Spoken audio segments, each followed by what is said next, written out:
Ora, para você que ainda não me conhece, eu me apresento. Eu sou Roberto Sasaki, professor de contabilidade e legislação tributária acima de tudo, dentre tantas outras coisas. Na verdade, o meu magistério, meu ensino da contabilidade, legislação tributária e correlatas, vem de muito tempo. Meu primeiro emprego na vida foi dar aula.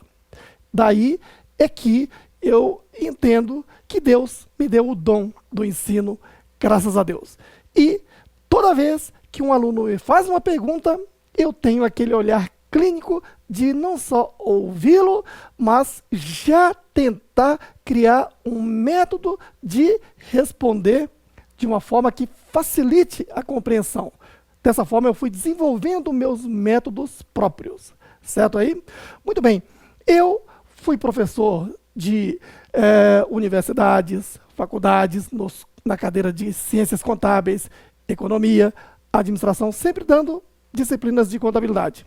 Dei aulas também na Fundação Getúlio Vargas, na parte de pós-graduação. Passei no concurso de uma única vaga para ser o escritor de boletins na área tributária, com milhares de concorrentes. E, graças a Deus, eu fui o contemplado e isso me trouxe uma grande experiência, porque durante 11 anos fiquei escrevendo assuntos relacionados a tributos da esfera federal, depois tributos da esfera estadual e, por último, tributo da esfera municipal. E ainda ao longo desse tempo que escrevi boletim, também escrevi boletins a respeito de contabilidade, direito trabalhista, direito previdenciário e direito comercial.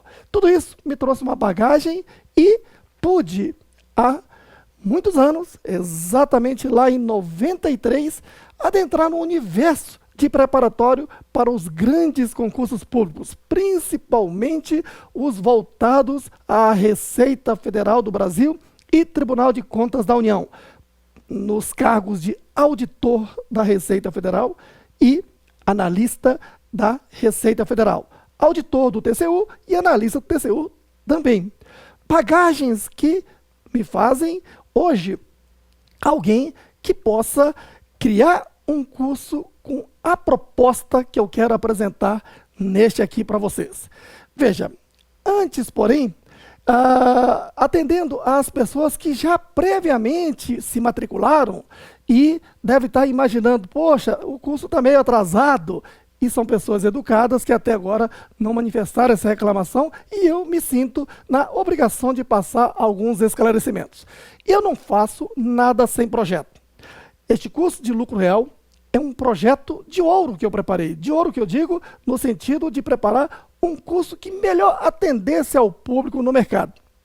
E assim, preparei o projeto e comecei a gravar as aulas. Gravei até aula 11.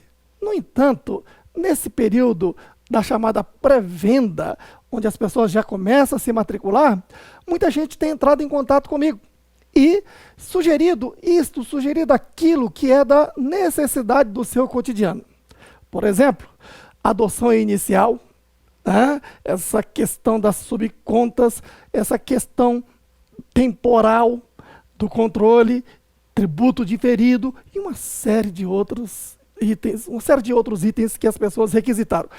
Conclusão, eu acabei reformulando o projeto para que consiga atender os anseios de todos. Quando eu digo todos, na verdade, são profissionais do mercado. São os auditores da Receita Federal que tem sido o maior público que tem se matriculado neste curso. Também os contadores das grandes empresas, essas tributadas pelo lucro real, e principalmente os colegas da OAB na área tributária, os tributaristas, que também têm prestigiado a mim e a esse curso e sugerido uma série de necessidades. Então, o curso foi reformulado. Esse curso reformulado de especialização em lucro real, que agora, em definitivo, estou iniciando a gravação, eu quero fazer alguns esclarecimentos, porque percebi que tem todo tipo de público. Além dos profissionais, tem gente que está iniciando na área. Tem gente que já está na área, mas ainda encontra muita dificuldade. Para todos, então, eu vou explicar em primeiro lugar o cenário do país no campo tributário e, em seguida, a proposta deste curso. Tá ok? Vamos lá. Veja só. Nós podemos dizer o seguinte, que os cenários são dois. O antes e após. Como assim? Como era antigamente a relação contribuinte, as empresas e o fisco. Certo aí? Veja, aqui não estarei falando de tributação da pessoa física, isso aí é outro curso. Aqui estamos falando de tributação das pessoas jurídicas, acima de tudo, a tributada pelo lucro real. Certo aí? Então, veja, o cenário era este aqui. Até o ano calendário 2008, exercício financeiro 2009, funcionava assim. A empresa emitia a nota fiscal das suas operações e o fisco confiava que a empresa emitia mesmo. A empresa fazia a sua escrituração fiscal e a escrituração contábil. O fisco acreditava que a empresa estava fazendo tudo certinho. A empresa, quanto aos tributos, os apurava e recolhia. E o fisco acreditava que a empresa tinha apurado tudo e recolhido tudo. Assim, quando chega o final do exercício, ou seja, ano calendário, a empresa preparava a declaração do imposto de renda da pessoa jurídica da IPJ, ou, a partir de 98, o mais adequado é declaração de informações econômico-fiscais da pessoa jurídica, que é a declaração da pessoa jurídica, certo? Então a empresa, depois desse cenário todo, apurado o tributo e pago, declarava a quem? A Receita Federal do Brasil até o dia 30 de junho do ano seguinte, no caso, 30 de junho de 2009. Beleza. Agora, a Receita Federal que está do outro lado da moeda, então, iria analisar essas declarações e verificar se a empresa deve ser fiscalizada ou não. Agora, se chegar à conclusão de que há indícios de sonegação e que a empresa tem que ser fiscalizada, pois muito bem, o auditor fiscal da Receita Federal ia até a empresa e lá, por exemplo, exigia os documentos fiscais, as notas fiscais. Porque nessa época, na maioria dos casos, a nota fiscal ainda era papel. O diário e razão, quer dizer, a contabilidade da empresa, e ele auditava e analisaria a situação se houve ou não sonegação tributária. Enfim, havia um distanciamento entre o contribuinte e o fisco. Veja que ao longo do ano calendário, o fisco deixava o contribuinte trabalhar sem nenhuma interferência, sem observar o que estava acontecendo. Aguardava que o contribuinte obedecesse às normas, declarasse e o fisco então ia analisar essa declaração e, quando necessário, ir lá auditar a empresa, exigindo toda a documentação, nota fiscal e etc. Certo aí? Bom, agora observe. Esse amor entre o fisco e o contribuinte estava muito distante. O fisco disse, não aguento de tanta distância para o nosso amor. E assim, o fisco então quis se aproximar do contribuinte. Ainda mais que estamos vivendo a era da computação, da tecnologia. E então, as coisas mudaram. Exatamente a partir de 2008. Acompanhe como muda, olha. Como passou a ser a partir de 2008? Veja, aqui no ano de 2008, a ideia é o fisco se aproximar do contribuinte. E aí, como é que funciona? Foi criado, por meio de um decreto governamental, o que? O SPED, Sistema Público de Escrituração Digital. Repito, sistema. Sistema é o quê? Um software, não é isso? Público, o que quer dizer isto? Ora, Quando você precisa de um sistema de contabilidade na sua empresa, o que você faz? Você tem duas alternativas. Contrata um programador para que ele crie esse programa. Então você vai bancar. Então isso é privado. Ou então você compra um sistema pronto do mercado para utilizar. Você vai bancar, você vai pagar. Isso é privado. Agora aqui é público. Ou seja, o governo, por meio da Receita Federal do Brasil, pega dinheiro do contribuinte e investe na criação deste sistema. Daí sistema o quê? Público. De quê? De escrituração. Aí envolve a escrituração da área fiscal e da área contábil. De que forma? Digital. Ou seja, na era da eletrônica, digitalmente. Então esse é o sistema público. Então o que você deve enxergar? Que o SPED é um grande software, certo aí? Onde o contribuinte deve alimentar esse software com informações que facilite o trabalho dos auditores da Receita Federal a analisá-los, não precisando ir lá fisicamente na empresa como antigamente para pedir nota fiscal, diário, razão, lalu, para sentar numa mesa, abrir, ficar procurando isso, procurando aquilo. Nada disso. Que transmita isso digitalmente. Essa é a ideia. E aí então, passamos a ter a nota fiscal eletrônica, onde a empresa emite a nota fiscal eletrônica para o cliente e já está chegando essa informação automaticamente para o sistema. Certo aí? Então passou a ser o quê? Instantânea a informação. E as escriturações, tanto fiscal como contábil, a empresa escritura, antigamente o quê? Guardava isso como livro, papel. Não é isso? E agora, na modernidade, a empresa escritura e transmite para o sistema de forma digital. Daí, escrituração digital. E essas informações, portanto, quem são os usuários? São as empresas? Não, a empresa é quem transmitiu as informações e quem tem acesso a essas informações são o quê? A Receita Federal do Brasil, os auditores e analistas da Receita Federal do Brasil, tá? Que vai, então, analisar esses dados. E podendo, inclusive, a Receita Federal do Brasil fazer convênios com estados e municípios para que a área fiscal dos estados e municípios também tenham acesso a essas informações. Agora eu quero que você se atente no seguinte, quando se fala em SPED, as pessoas veem que é muita coisa, não é isso? E de fato é. Mas o que você tem que enxergar são duas coisas, olha. O sistema público de escrituração digital, ela tem dois pilares, a contábil e a fiscal. Como assim? ECD, escrituração contábil digital, onde a empresa manda o seu diário e razão eletronicamente, digitalmente para o sistema do governo, o SPED. Entendido aí?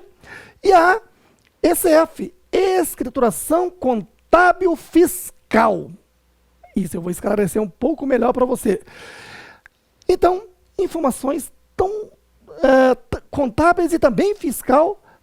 E aí, veja que isso tem que ser de forma bem organizada. Isso aqui é um sistema grande. Então, isso é um módulo do SPED. Então, o SPED tem basicamente dois pilares, dois módulos, ECD e ECF. E a ECF é dividido em vários submódulos, chamados blocos. Bloco 00, bloco A, bloco B, bloco K, bloco M, etc. Cada bloco deste, você vai informar ao sistema SPED o quê? Informações específicas. Por exemplo, bloco K. No bloco K, você informa assunto relacionado a estoque. E aí, né, tanto matéria-prima, produto em elaboração, produto, uma série de situações específicas. Certo? As pessoas que atuam na área, eu deixo aqui uma recomendação. Procure sempre estar participando dos cursos específicos sobre SPED contábil, que é a escrituração contábil digital, e o SPED fiscal. Claro que tem outros SPEDs também, FD Contribuições, SPED Fiscal propriamente dita, né? Tudo isso vale a pena você estar participando, porque ele envolve tecnologia, envolve TI, certo? Beleza. Agora, para fechar esse cenário, quero que você enxergue o seguinte, olha, a respeito da ECD e ECF, está aqui, ano calendário, digamos o ano 1, certo aí? A minha empresa, a sua empresa, no seu próprio computador, tem já o seu sistema de contabilidade próprio, não tem? Sistema de contabilidade privado, que a empresa pagou para tê-lo. E nele inseriu o seu plano de contas gerencial para a sua necessidade. E faz a sua contabilidade tendo como fruto os 2 livros, Diário e Razão, que no passado nós tínhamos que imprimi-los, encaderná-los e autenticá-los na junta comercial. Agora não. Agora vivemos a era digital, que começou em 2008 como um piloto para algumas empresas tributadas pelo lucro real, como convidados, mas que a partir de 2009 passou a ser obrigatório para as pessoas jurídicas tributadas pelo lucro real. E a tendência é colocar no futuro até de quem esteja no lucro presumido e quem sabe do Simples Nacional. Certo? Num outro formato, evidentemente. Lucro presumido, em tese, já está também. Tá? Mas que deve passar a exigir muito mais adiante. Agora, o lucro real é exigência total. Daí a importância de você entender. Veja, aqui no ano calendário, então, a empresa faz a sua contabilidade no Diário e Razão, pelo seu próprio plano de contas, perfeito? Tá. Agora, o que tem que ser feito? Tem que pegar essa contabilidade aqui e, naturalmente, da forma que está, transmiti-lo para um dos sistemas SPED, que é a ECD, Escrituração Contábil Digital, para a ECD do SPED. Certo aí? Bom, aqui tem o seguinte detalhe. Na hora dessa transmissão, o sistema permite que você transmita da forma que está ou parametrizando para o plano de contas referencial. Fica aqui a seguinte sugestão. Transmita naturalmente sem parametrizar para ECD. Por quê? Já você vai entender. Então acompanhe o raciocínio. Então essa é a orientação. Transmita sua contabilidade de acordo com o seu plano de contas para a ECD. Perfeito? Agora, mais uma exigência. A ECF, essa é mais trabalhosa. É importante que faça um curso específico de ECF. Tá ok? Claro que o necessário para o assunto imposto de renda, contribuição social, cálculo desses itens, né, e o aspecto contábil será dado neste curso. Agora, curso específico dos detalhes da ECF, é importante que você faça um curso específico com professor da área que tenha a ajuda de um profissional de TI, inclusive, que não é o meu caso. Entendido aí? Então não me pergunte sobre ECF, mas o assunto ECF necessário para o desenvolvimento do curso Lucro Real, estarei sempre falando. Tá ok? Olha só. Agora veja. Essas mesmas informações do Diário e Razão serão transmitidas até dia 31 de julho do ano seguinte, né, na ECF. Escrituração o quê? Contábil fiscal. Vou te explicar o contábil. Você, Roberto, mas não é redundante? Já não foi mandada a contabilidade no dia 31 de maio, na ECD? Foi.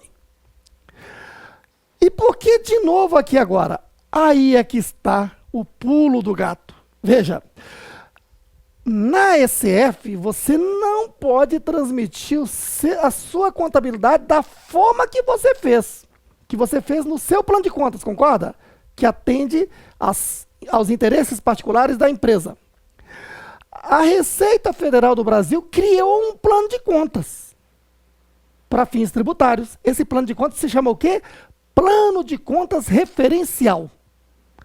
De forma que você tem que pegar esse seu diário e razão e parametrizar para o plano de contas referencial. Explico melhor. Digamos que a conta caixa aqui no plano de contas privado, por assim dizer, que é o particular da empresa, seja a conta de número 1010. Agora, vamos supor que lá no plano de contas referencial, o número da conta caixa seja 5001. O que você vai ter que fazer? Você vai ter que fazer a seguinte forma. Em vez de transmitir direto, neste momento você vai precisar de uma ajuda de TI para fazer com que esta conta 1010 seja parametrizado, seja referenciado para os 5001 que eu citei. Deu para entender? De forma que essa mesma contabilidade sua agora está aqui pelos códigos de contas do plano de contas referencial. Então, sua contabilidade agora está referenciada. Deu para entender? Perfeito. A partir daqui, então, é que se calcula os 3 submódulos principais. O ELALU, que é para calcular o imposto de renda da pessoa jurídica, que tem a parte A e parte B da forma que você aprendeu, ou se não aprendeu, vai aprender neste curso. O ELASIX, que é para calcular contribuição social sobre lucro, ou contribuição social sobre lucro líquido, CSLL pode ser também, ou só CS, contribuição social, está valendo também. Também tem as partes A e B. A para cálculo, B para controlar contas que terão efeito tributário no futuro.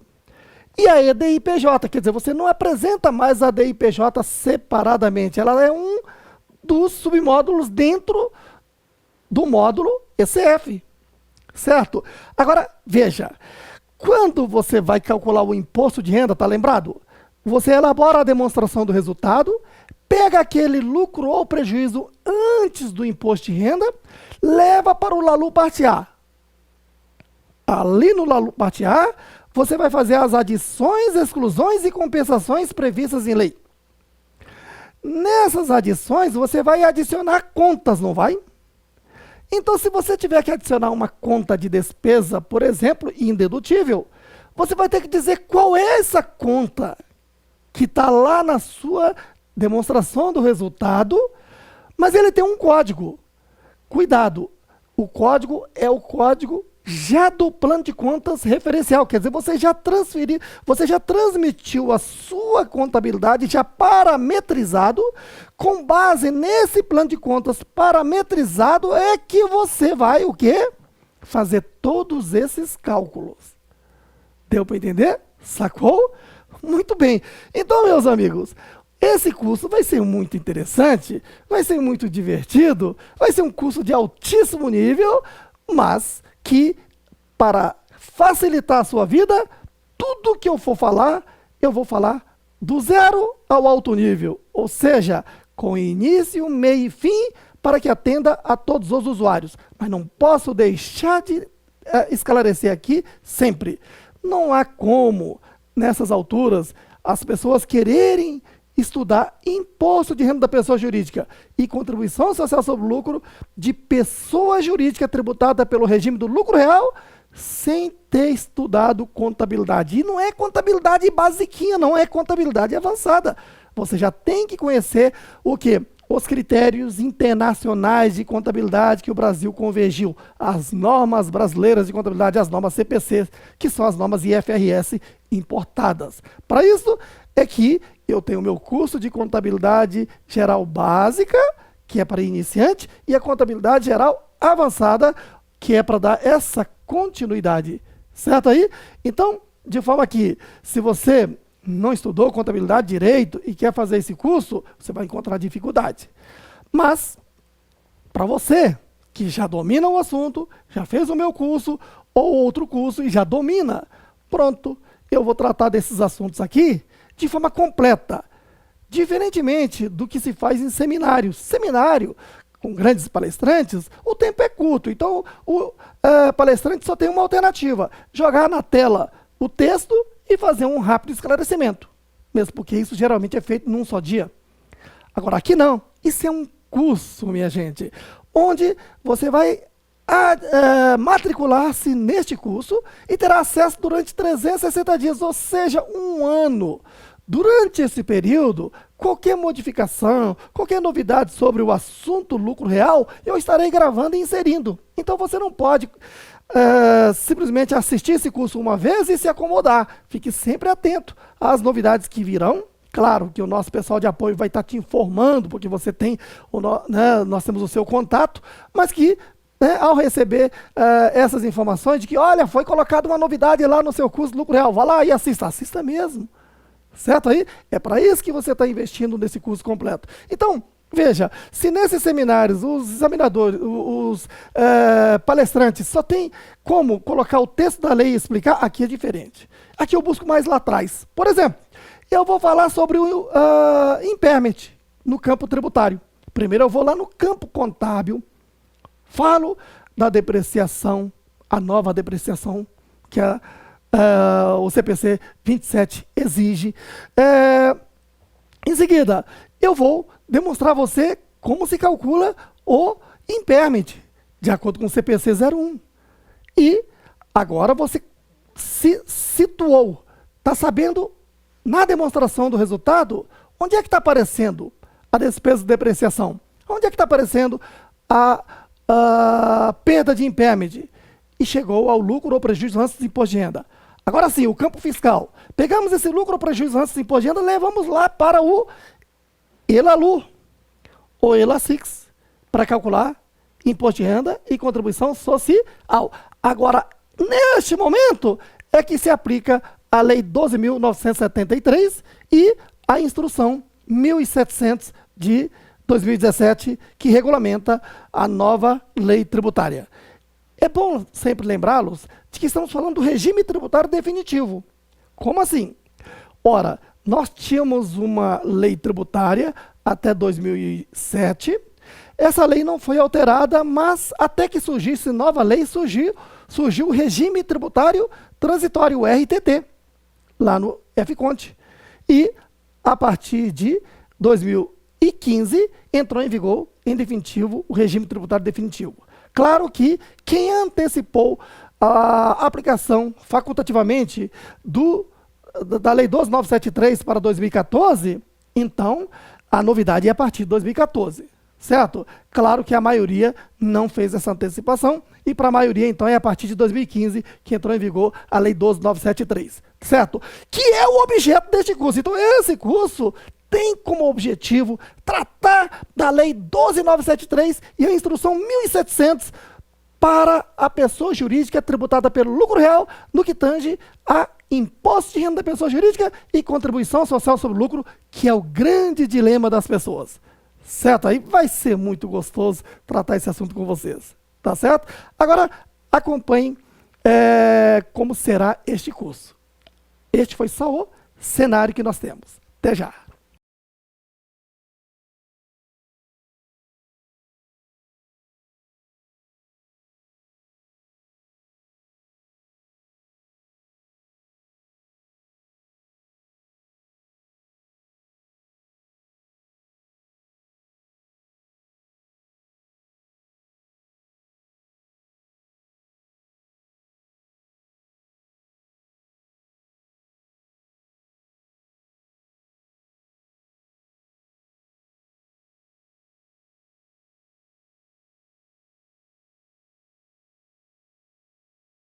Agora eu vou explicar a você qual é a nossa proposta. Primeiro, veja se você está entre o nosso público-alvo. Veja, esse curso é destinado a quem é contador das grandes empresas, o auditor independente, o auditor externo, aquele registrado na Comissão de Valores Mobiliários que tem que aparecer nas demonstrações contábeis das companhias abertas, por exemplo. O advogado tributarista, se você milita nessa área, a área que é o seu foco maior é a tributação das grandes empresas. E ali é que nós temos muitas ilegalidades, inconstitucionalidades, mas você tem que entender primeiro o regime tributário do lucro real, como é que você vai querer impetrar as ações sem dominar o assunto. Então esse é o curso certo para você. O auditor fiscal da Receita Federal. Olha, conforme eu expliquei anteriormente, o auditor é o que está do outro lado da moeda, que faz parte lá da Receita Federal, que entra lá no sistema SPED e fiscaliza tudo por ali. Veja que o auditor hoje, ele não vai lá na empresa pedir tudo. Quando ele chega na empresa, ele já tem a prova do crime, porque ele já analisou o SPED, fazendo todos os cruzamentos da ECF. E é neste curso que você vai aprender, certamente. Você que é analista tributário da Receita Federal também, da mesma forma que o auditor estará fazendo esse trabalho. O consultor da Câmara dos Deputados, do Senado Federal, aqueles que recebem os projetos de lei na área tributária, as medidas provisórias, ora, é importante você dominar esse assunto lucro real para não fazer besteira, não ficar fazendo essas leis que a gente tem que estar criticando aqui depois. Tá ok? O estudante. Quem? Os que fazem principalmente ciências contábeis e aqueles que vão estudar para grandes concursos na área fiscal. Quer ser auditor da Receita Federal? Quer ser analista tributário da Receita Federal? Quer ser auditor ou analista do TCU? Auditor estadual? Tem que fazer esse curso para você buscar um plus, um upgrade aí no seu preparatório, porque nenhum cursinho preparatório para concurso público vai estar te dando esse nível de conhecimento. Então, esse é um plus que você estará dando para alavancar a sua aprovação também na condição de candidato a esses grandes concursos. Tá ok? Agora, qual é a nossa proposta? Veja, a nossa proposta recebeu esse título aqui. Curso de quê? De especialização. Ou seja, a proposta não é que você faça um curso para ter noções, faça um curso para ter ideia. Não. A ideia é exatamente o contrário. Você aqui faça esse curso e domine assunto por assunto, passo a passo, e tenha o domínio desse conteúdo e ganhe muito dinheiro com isso. Veja, especialização, portanto, no curso de quê? Do regime tributário do lucro real. Esse será o foco. Tá ok?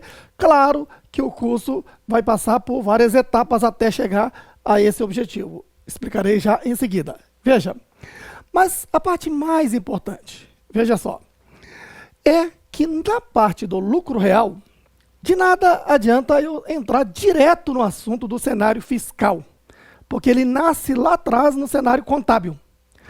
Por isso é que sempre eu tenho dito, vai fazer um curso de lucro real, regime tributário do lucro real, primeiro aprenda a contabilidade. Se você nunca estudou contabilidade, você está no curso errado. Primeiro você tem que aprender contabilidade, faça lá o meu curso de contabilidade geral básica, contabilidade geral avançada, que se você estudar 3 horas por dia, pelo menos 6 dias na semana, você consegue concluir esse curso em 10 meses, com muito esforço. Certo aí? E, então, portanto, não é uma coisa da noite para o dia. Às vezes as pessoas dizem, não, eu vou estudar legislação tributária, eu vou estudar contabilidade em 1 mês. É muito pouco, você estuda 24 horas, contabilidade em 1 mês não vai ser suficiente. Então, vamos ser realistas. Se eu levei 4 meses para gravar contabilidade básica, levei 1 ano e 7 meses com aula todos os dias para gravar contabilidade geral avançada, e você vai querer aprender tudo isso aí da noite para o dia? Ora, vamos ser realistas, tá ok? Muito bem. E aí, então, veja, neste curso eu vou fazer o seguinte, ó. Tudo que eu vou abordar está lá na Lei 12.973, do artigo 1 ao 70, tratando, claro que vamos tratar os principais tópicos, não necessariamente todos os artigos, porque não é essa a proposta. Não vamos aqui estar tratando daquilo que não seja interessante para você, certo? Tem coisa que é autoexplicativo. Então, vamos logo para o que interessa, aquilo que é difícil, aquilo que você precisa tá fazendo um curso para aprender. Então, por isso, veja, eu vou ensinar primeiro o cenário contábil. Então, aqui envolve a legislação societária, que é a Lei 6.404, certamente com a redação alterada pela Lei 11.638 e a 941. né, a medida provisória 449, que se transformou na lei 12.941 de 2009. Certo aí? Muito bem. E as normas técnicas CPCs, que são as normas internacionais IFRS, que aqui já consolidado pelo Conselho Federal de Contabilidade como norma brasileira de contabilidade. Certo? Então veja bem, por exemplo, vamos supor que o assunto seja ajuste a valor presente. Eu vou lá no cenário contábil e falar, olha, a lei 6.404 no dispositivo tal exige esse procedimento na contabilidade. E que ele está regulamentado no CPC número X. E que o CPC manda assim proceder na contabilidade. Tá. Aí a questão é, onde é que vão aparecer essas contas na demonstração do resultado do exercício e no balanço patrimonial? Isso será demonstrado. Certo aí? A partir desse ponto, você tem o quê? Aquilo que a legislação tributária exige. É o lucro ou prejuízo antes do imposto de renda. Portanto, o resultado contábil eu trago aqui para a legislação tributária. E aqui, então, vamos dar o tratamento da legislação tributária. A aplicação da Lei 12.973 de 2014, que é a nova lei tributária, a lei definitiva, e a instrução 1700 de 2017, que regulamenta aquela lei. Lembrando que teve anteriormente a instrução 1515, mas que ela foi reformulada, e esse é o novo regulamento do imposto de renda da pessoa jurídica tributado pelo lucro real, por assim dizer. Certo? Então, veja, o ajuste a valor presente eu trato primeiro no cenário contábil, resgato esse conhecimento seu, e em seguida eu vou dar o tratamento fiscal. O que é que está dizendo a Lei 12.973 e o que é que está dizendo a sua regulamentação, instrução 1700, para que você prepare o quê? A ECD, Escrituração Contábil Digital, e possa em seguida lá transmitir o quê? A ECF, ou seja, né, você ser feliz em aplicar as normas existentes em vigor e atender os preceitos das exigências da Receita Federal do Brasil. Do outro lado da moeda estão os auditores da Receita Federal. Né? Claro, você é auditor da Receita Federal, então não fique só na provinha que você fez e passou. Aquilo foi muito fácil. Agora a realidade é um pouco mais dura. Você tem que dominar a contabilidade e a legislação tributária. Por isso é que você vai fazer esse curso e vai passar a dominar. Por isso, o curso de especialização, porque a proposta é essa. Detalhe importante, que este curso, olha, em outros lugares talvez se chamaria contabilidade tributária, porque veja que eu estou te dando a ótica contábil e a ótica fiscal. Nada mais justo que contabilidade tributária. Certo aí? Mas, de forma inédita, estamos chamando esse curso de especialização em lucro real, que atenda a todo esse público. Certo aí? Agora, a grande vantagem é que você, ao se matricular neste curso, terá acesso por um ano, 360 dias no resto. Ao longo desse tempo, se houver alguma modificação, alguma novidade, alguma instrução, alguma alteração, eu vou estar gravando e atualizando. E a você que está inscrito, você, né, estará recebendo essas informações dentro da sua sala de aula. Claro que o nosso pessoal de apoio vai estar te informando e você tem que ir lá e assistir. Portanto, aproveite o curso ao longo de todos os 360 dias que você tem acesso. Entendido? Fique com Deus.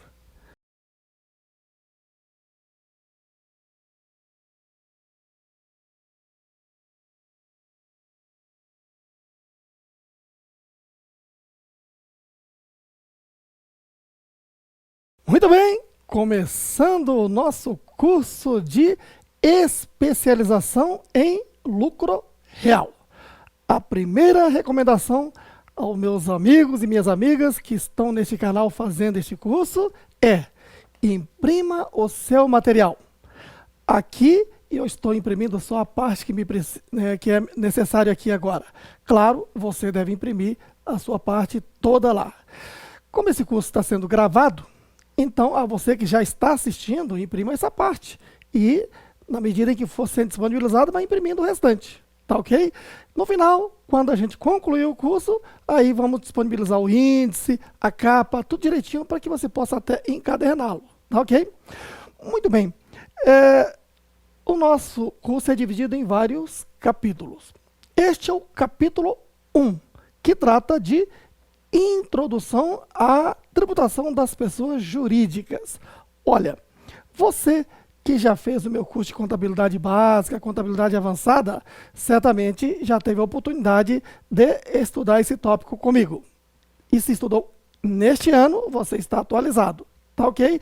Se desejar, pode suspender esse vídeo e assistir o próximo capítulo e vá verificando aquele capítulo que lhe interesse. Agora, você que está começando, você que ainda não estudou comigo, você que ainda não conhece a minha metodologia, eu oriento que faça esse curso do início até o fim, passo a passo. Lembrando sempre que este instrutor procura sempre nivelar o seu público primeiro.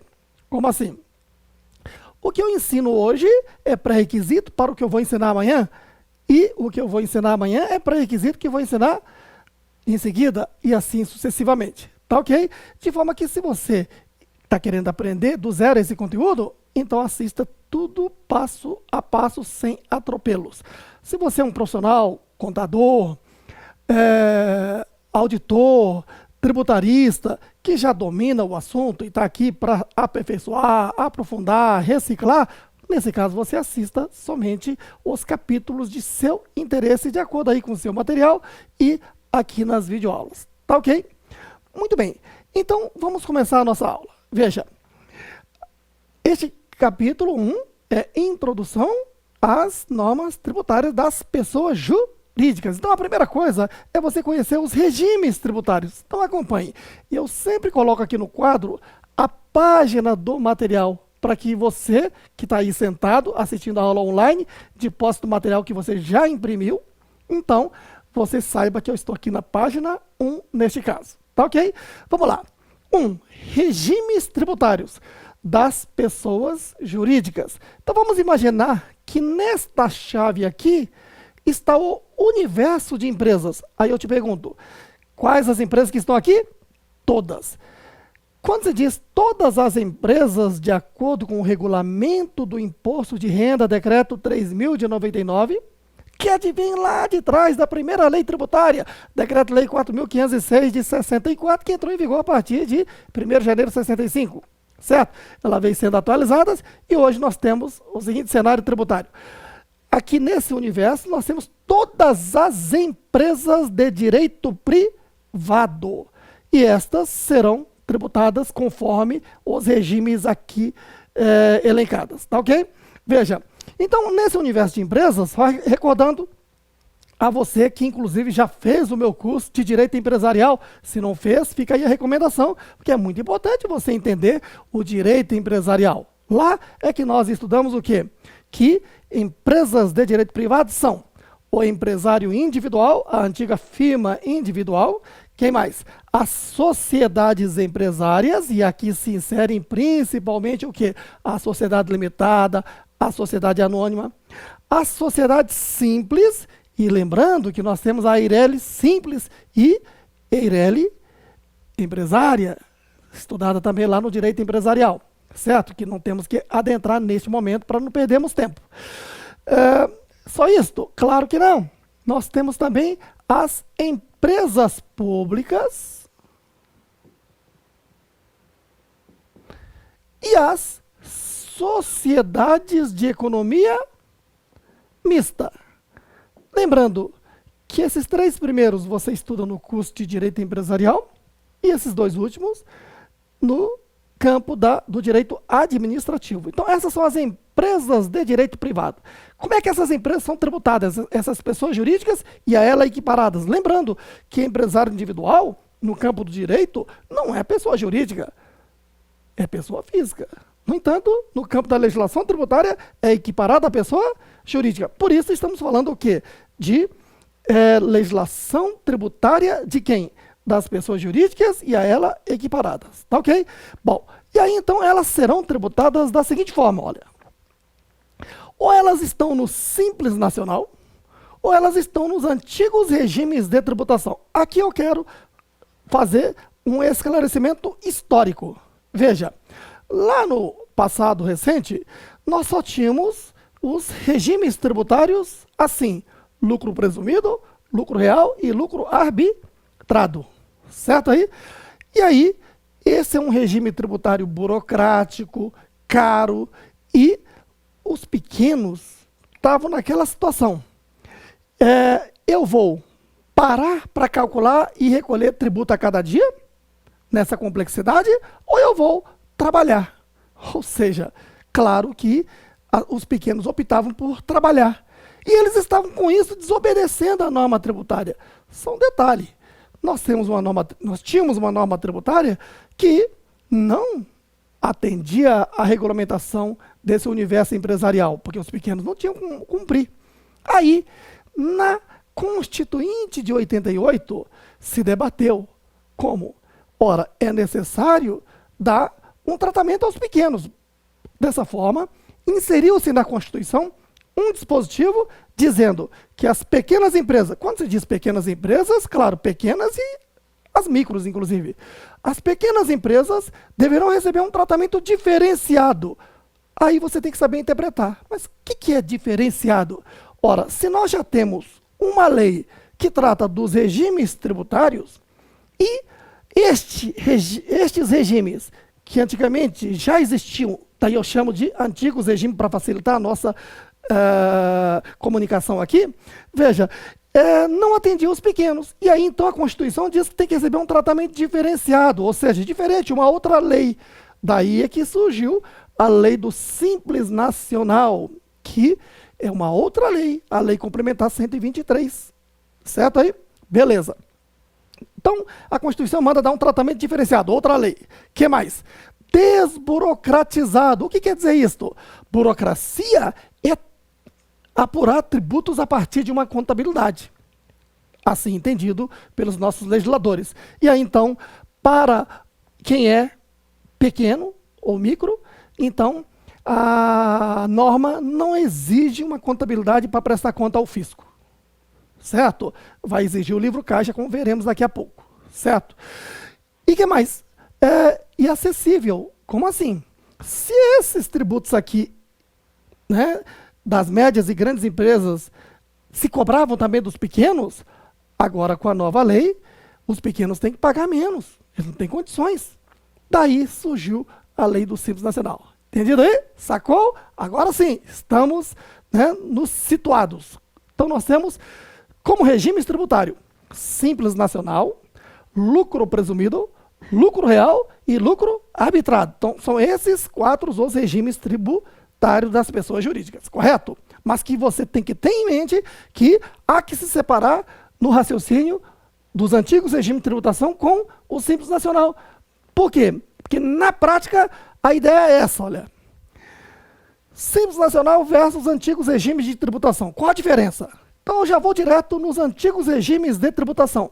Aqui eu estou falando de sistemas de tributação individualizada. O que quer dizer isto?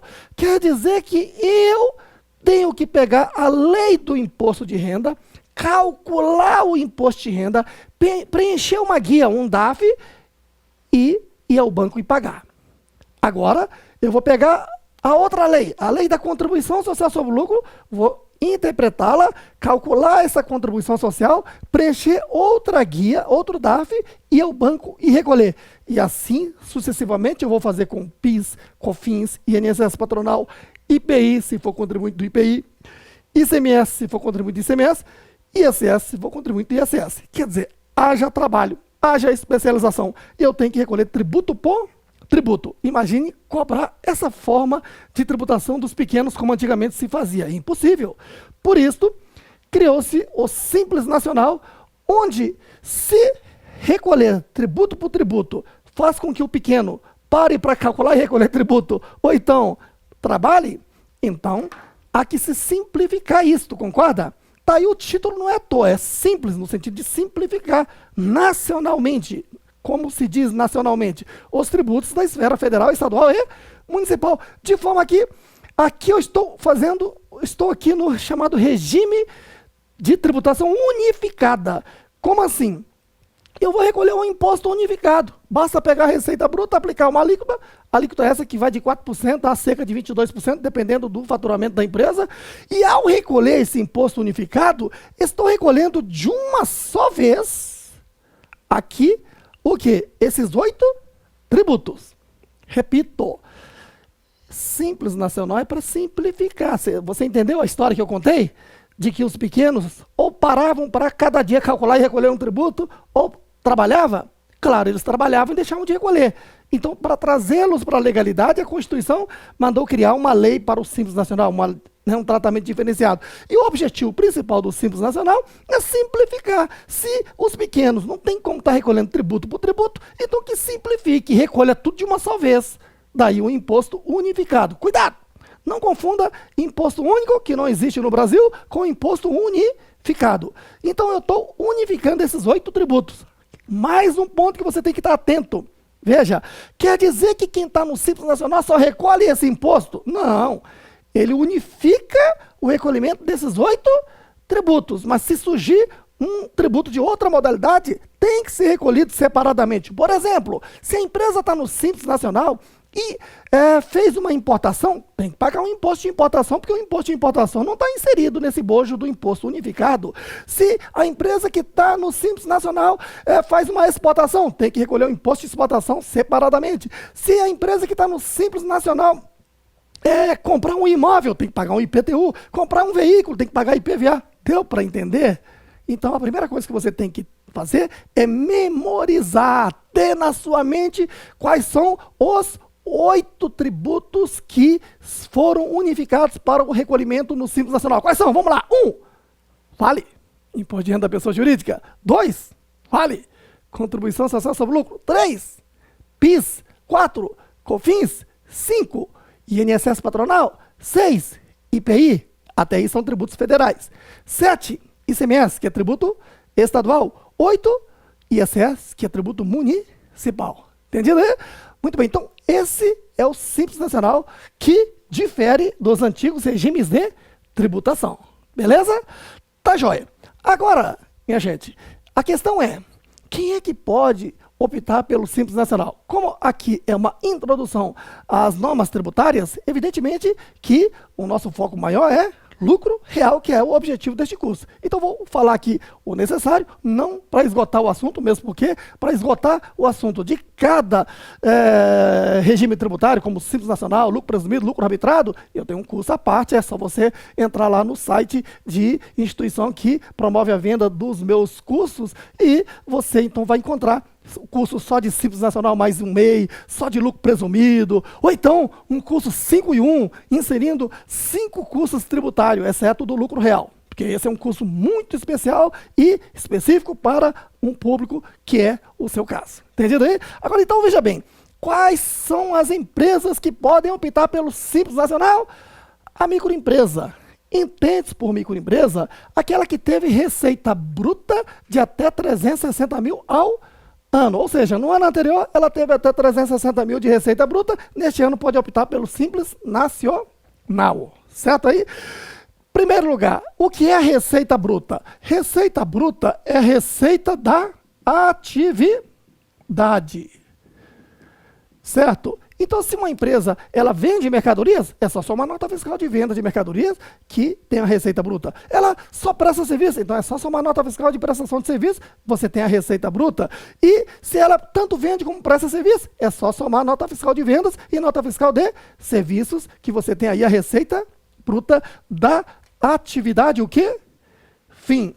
Não contemplando, portanto, as demais receitas secundárias. Se essa empresa vende mercadoria, é uma pequena mercearia, e tem um imóvel alugado a terceiro, recebeu receita de aluguel. Receita de aluguel entra neste cálculo? Não, porque ela não é receita da sua atividade, fim. Se ela pega e aplica um pouco de dinheiro junto ao banco e recebe receita financeira entra aqui na receita bruta? Não, somente receita da atividade, fim. Isso é receita bruta aqui para o Simples Nacional. Aquilo que está lá no contrato social como atividade, fim.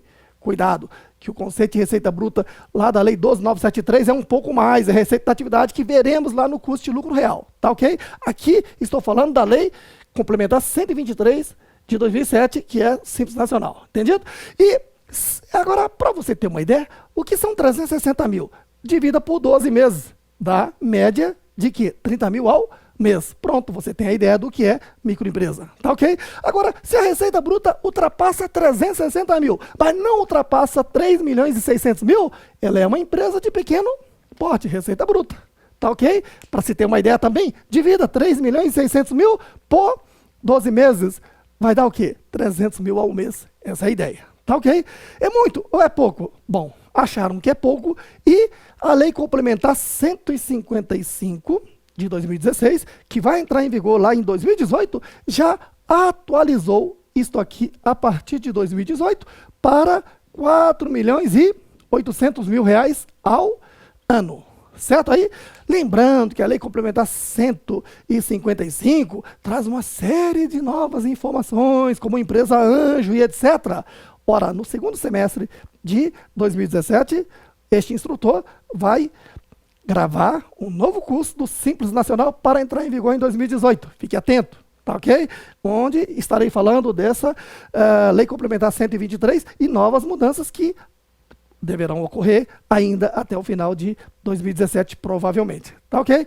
Tá bom, isso a título de informação. Então, isso é empresa do Simples Nacional, falando aqui no que se refere ao que? Ao porte. Esse é o primeiro ponto. É só isso que tem que ser verificado? Não. Quando você estiver estudando o Simples Nacional, você vai ver que tem 4 itens a serem observados. É o porte, que é pela receita bruta. Que mais? Né? A natureza jurídica da sociedade, por exemplo, está lá na relação de proibições. Está proibido optar pelo Simples Nacional as instituições financeiras. Claro, já imaginou alguma instituição financeira faturar só isso aqui? Então, ela está na proibição. Deu para entender? O que mais? Atividade. Está lá dizendo que a atividade seguradora é proibida. Dá para imaginar alguma seguradora faturando só isso aqui? Não. Natureza jurídica da pessoa jurídica, atividade e pessoa dos sócios, tá ok? São fatores que levam em consideração. Não queremos adentrar muito no assunto. Quero que você tenha uma ideia do que é o Simples Nacional em termos de porte e como é que ela é tributada. Entendido aí? Bom, como sendo um dos regimes tributários que surgiu com a demanda pela exigência da nova Constituição de 88. Correto aí? Beleza. E aí, o lucro presumido é para quem teve receita bruta acima de 3 milhões e 600 mil, mas que a sua receita total, cuidado, aqui eu estou falando de todas as receitas, somando não somente da atividade fim, como também as demais receitas secundárias, como então vamos lá, receita de vendas, receita de serviço, atividade fim, concorda? Receita bruta. Mas, quem mais? Ainda que não esteja no contrato, mas ela presta serviço, ela vende mercadoria, também é receita da atividade. E se teve receitas secundárias, como aluguel, aplicações financeiras, desconto obtido e etc., tudo isso entra aqui no somatório. Todas as receitas. Se todas as receitas for até 78 milhões ao ano, ela é uma média empresa, é tributada pelo lucro presumido. Para você ter uma ideia, 78 milhões ao ano, dividido por 12 meses, dá média de 6 milhões e 500 mil reais. Tá ok? Agora, se a receita total da empresa ultrapassa 78 milhões, é uma grande empresa.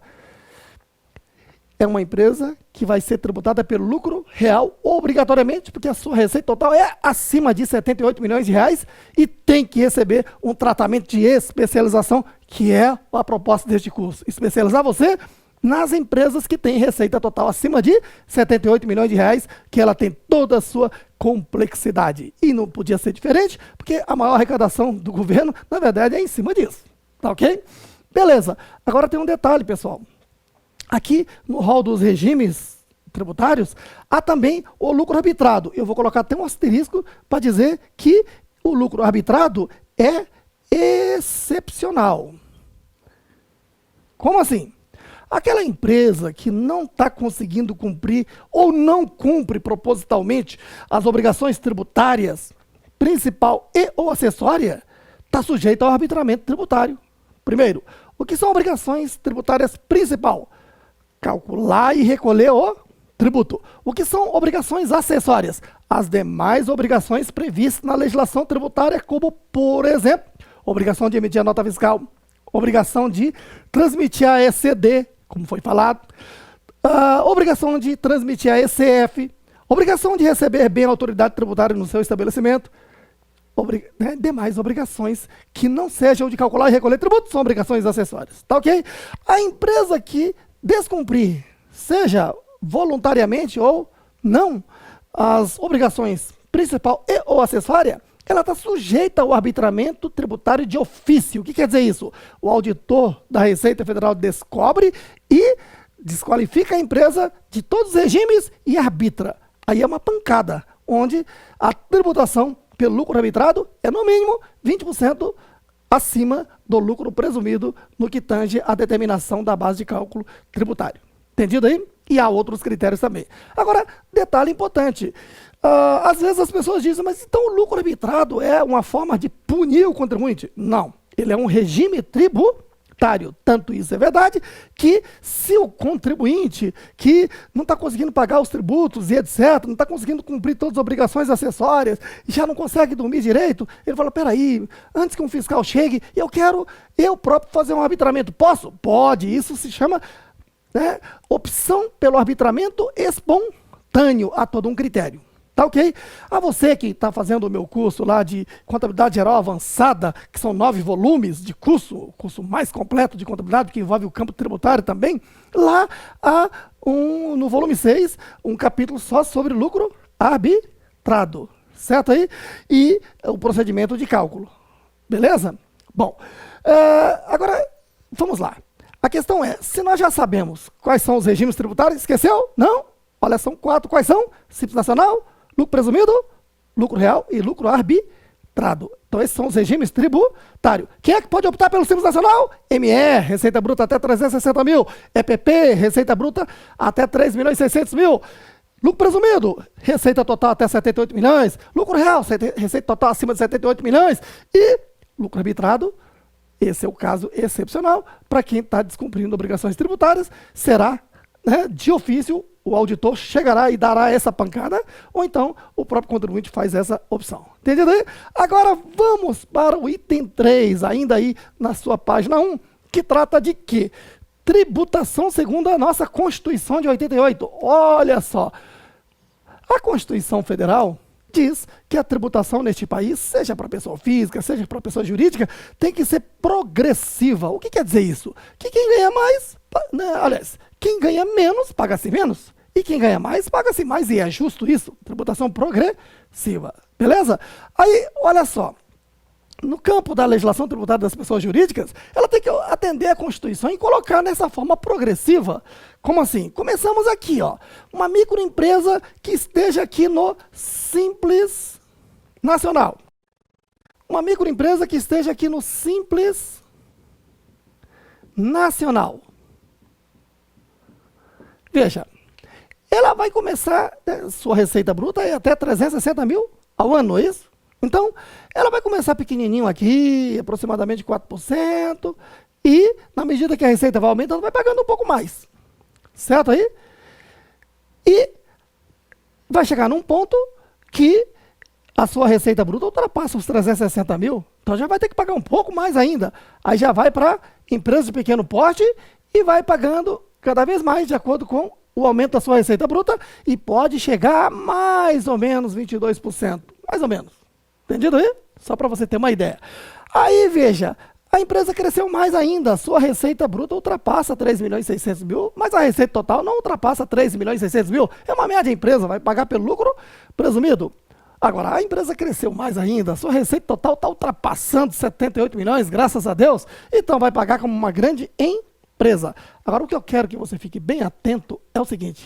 Como se interpreta tudo isso aqui? Veja, eu sempre procuro fazer essa analogia. Olha, digamos a luta de boxe. Você conhece a luta de boxe? Não? Por favor, então coloque a sua cara aqui que eu vou te mostrar como é que é. Brincadeira à parte, olha só, você está acordado, acompanhe.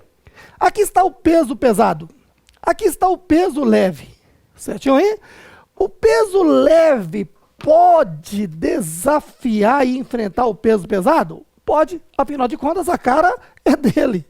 Agora, o peso pesado pode desafiar e enfrentar o peso pesado, o peso leve? Não, porque isso é covardia. Ou seja, o que eu quero dizer? que a legislação tributária é exatamente esse raciocínio.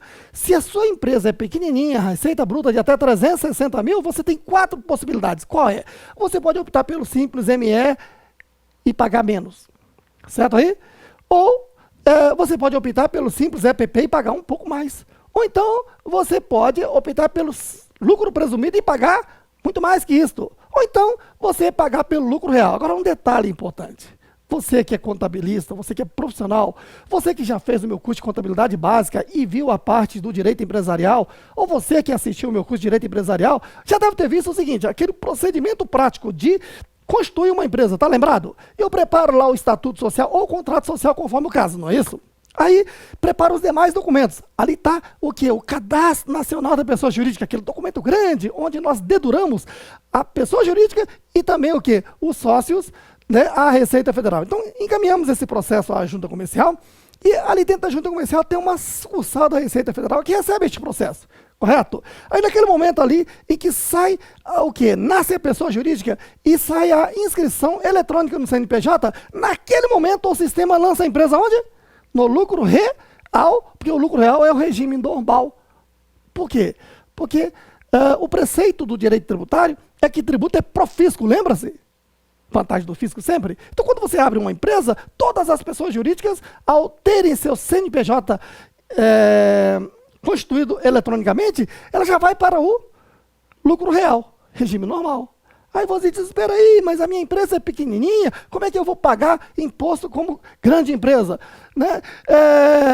Não há outra possibilidade. Ah, se a sua empresa é pequenininha, então faça uma declaração e informe a Receita Federal, dizendo, olha, meu capital é pequenininho, minha receita bruta não excederá a 360 mil ao ano e faça opção pelos regimes com benefícios fiscais. Então, veja bem, o lucro presumido, o Simples Nacional e o lucro presumido são regimes com benefícios fiscais e são opcionais. Então, você tem um prazo para fazer a opção. Lembra-se, a lei não espera quem dorme. Então, qual é o prazo para você optar pelo Simples Nacional? Se é uma empresa nova, é 30 dias após o deferimento da última inscrição, que é estadual ou municipal, que conforme o caso. Entendido aí?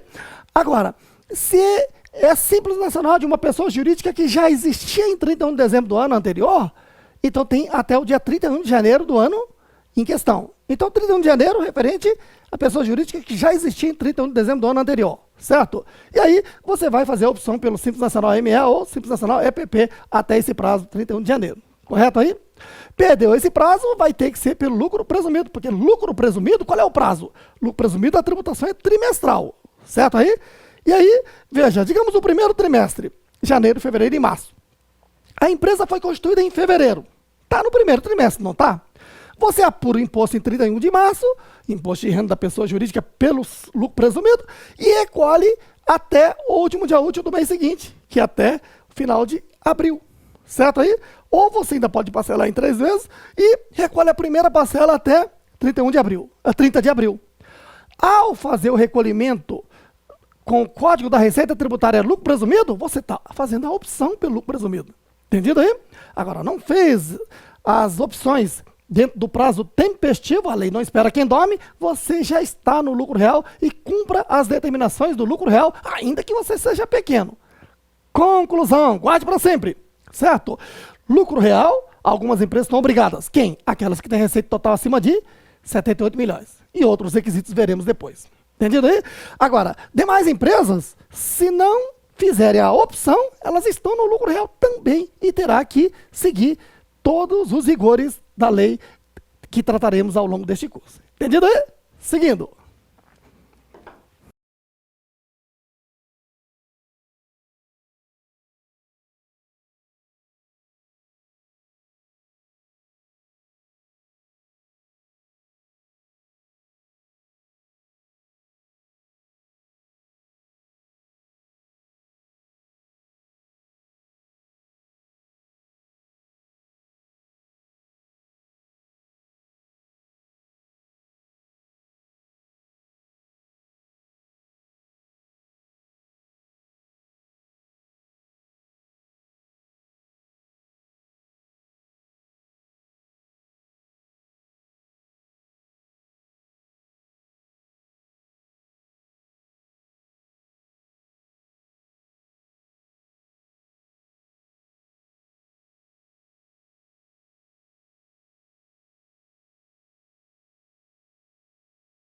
Seguindo, agora, meus amigos, página 2 aí do seu material, tá ok?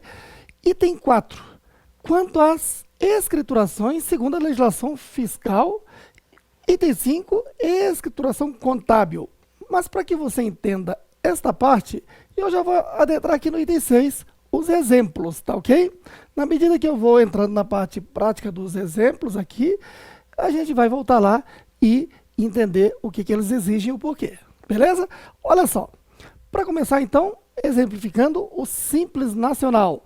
Veja, Simples Nacional, a apuração é mensal. Então, lembre-se, no Brasil, há tributo que se apura mensalmente, que é a maioria. Certo aí? Há tributos que se apura trimestralmente e há tributos que se apura anualmente. Beleza? Então, os Simples Nacionais de apuração o quê? Mensal, sem direito a parcelamento. Como assim? No final do mês, por exemplo, janeiro, dia 31, eu calculo o imposto unificado, certo aí? E devo recolhê-lo até o último dia útil, do dia, ou seja, até o dia 20 do mês seguinte, o último dia útil do segundo decênio, na verdade. Beleza? Então, tem que recolher de uma só vez. Não posso parcelar esse valor. Tá ok?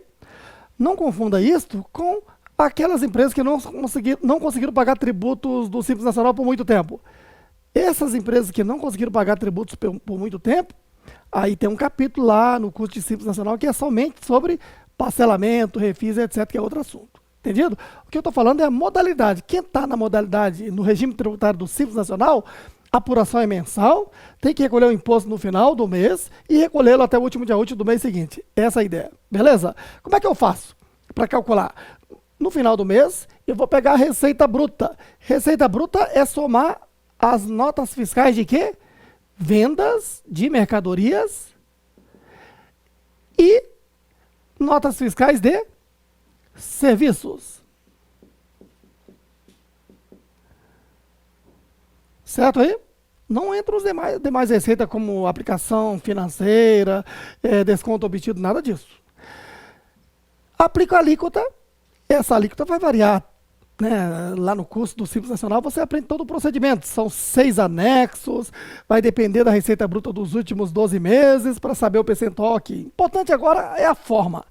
Então eu pego a receita bruta, aplico a alíquota e encontro o quê? O imposto unificado, onde eu estou unificando aqueles 8 tributos para um só recolhimento, correto?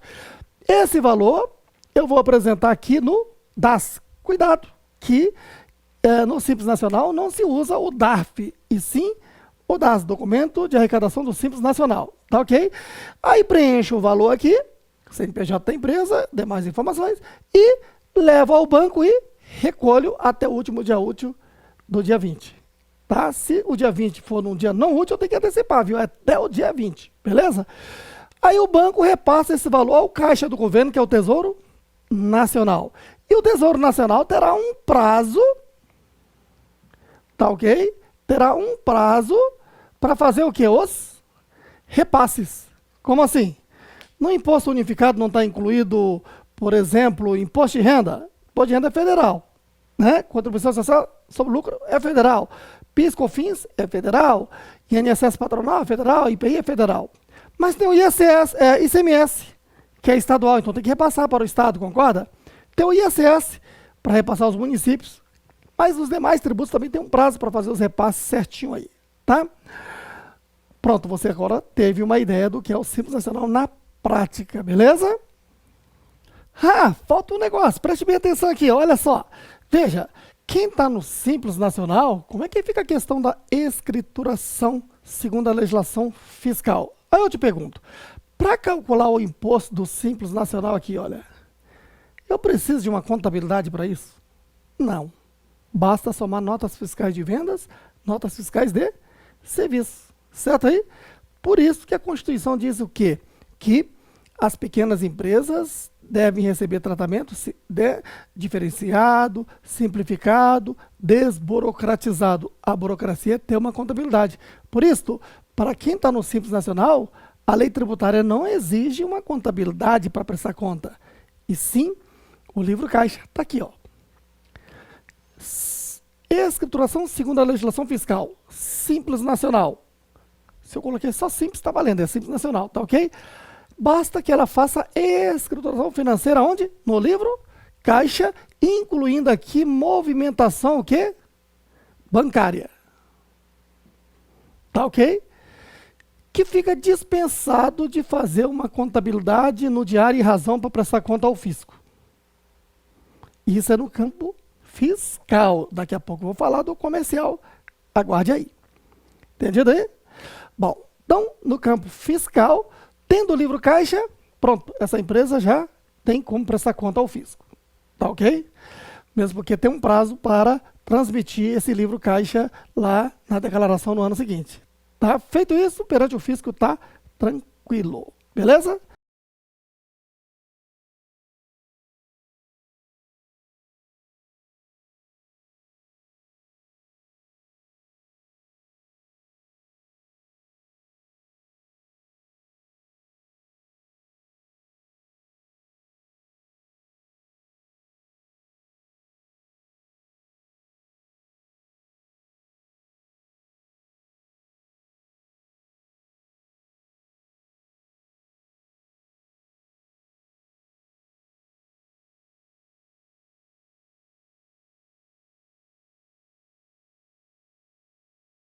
Item 6.2, exemplo de lucro presumido.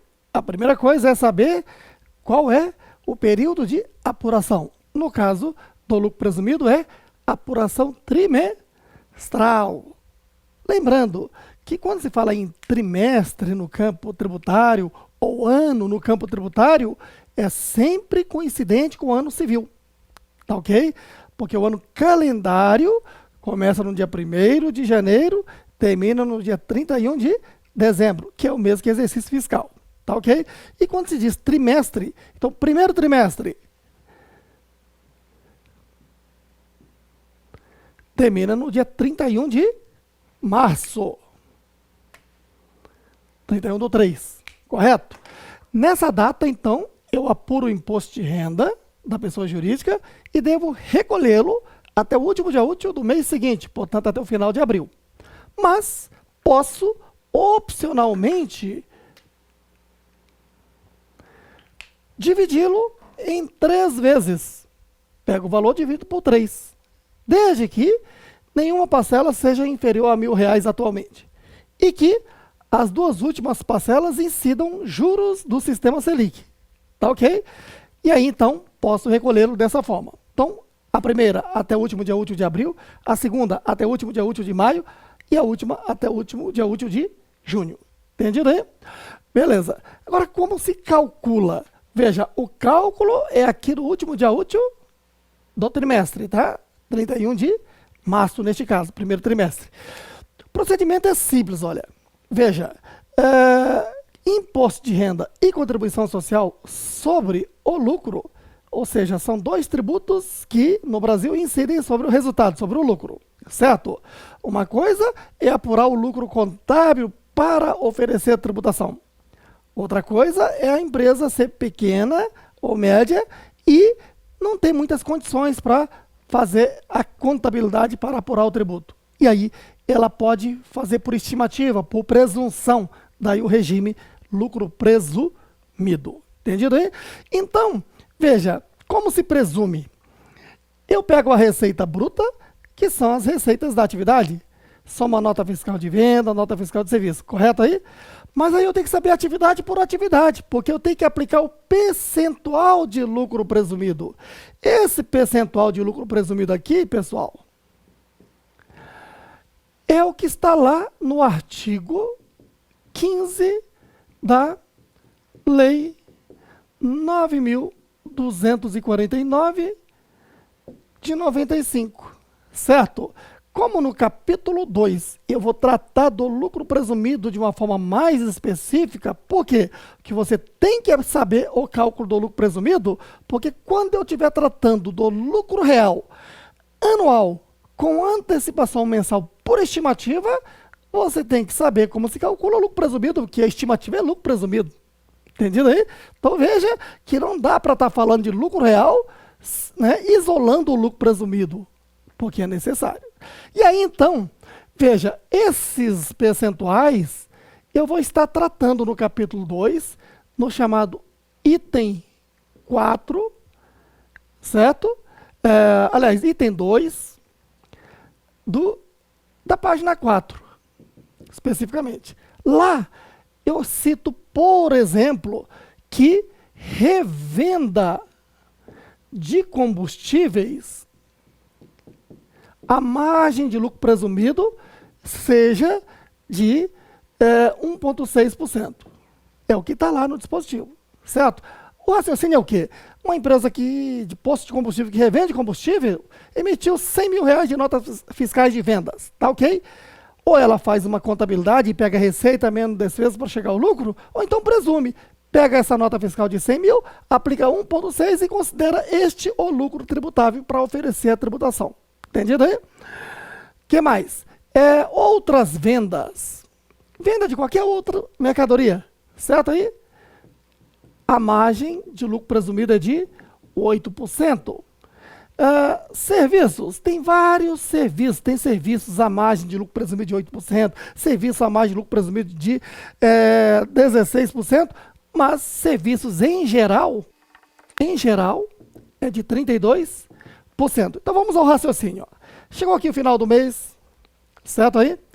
Eu pego a receita da atividade, aplico margem de lucro presumido, percentual de lucro presumido. E somo os ganhos de capital. O que é ganho de capital? É o lucro na venda de ativo não circulante, investimento, imobilizado e intangível. Certo aí?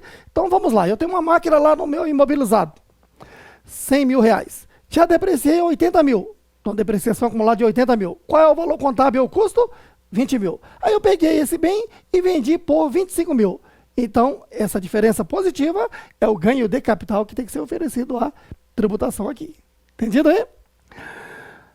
Soma as demais receitas, como receita de aplicações financeiras, receita de aluguel e etc. Pronto, encontrei o lucro presumido, que é a base de cálculo do imposto de renda. Aplico a alíquota de 15%, se o lucro presumido for acima de 60 mil no trimestre cheio, então esse excesso vai incidir mais um adicional de 10%, certo? Aí encontrei o imposto de renda. Esse imposto de renda, eu tenho que recolhê-lo até o último dia útil do mês seguinte ou parcelá-lo em 3 vezes. Entendido aí? Agora eu te pergunto, para calcular o imposto de renda pelo lucro presumido, eu preciso necessariamente de uma contabilidade? Não. Veja, é só pegar a receita bruta e aplicar o percentual de lucro presumido. Ganho de capital. Se eu não fiz uma contabilidade, eu faço uma memória de cálculo como se tivesse contabilizado.